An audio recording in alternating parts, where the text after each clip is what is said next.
The word of the week is awkward. Awkward. Awkward is an adjective that has three meanings. A person or animal can be considered awkward if they lack physical skill or grace.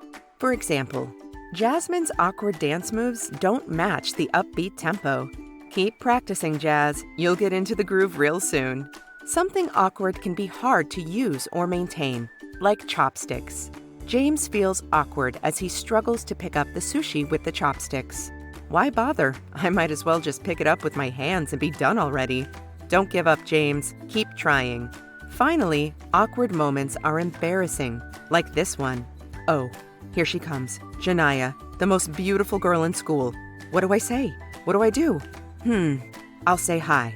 He approaches Janiyah, attempts to say hi, but burps instead.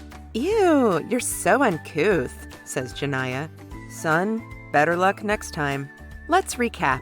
Awkward means to lack skill or grace, something hard to use or maintain, or embarrassing.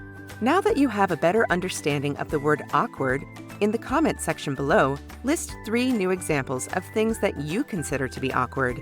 If you enjoyed this video, please like and share with a friend. Till next time, be kind, be brave, be cool.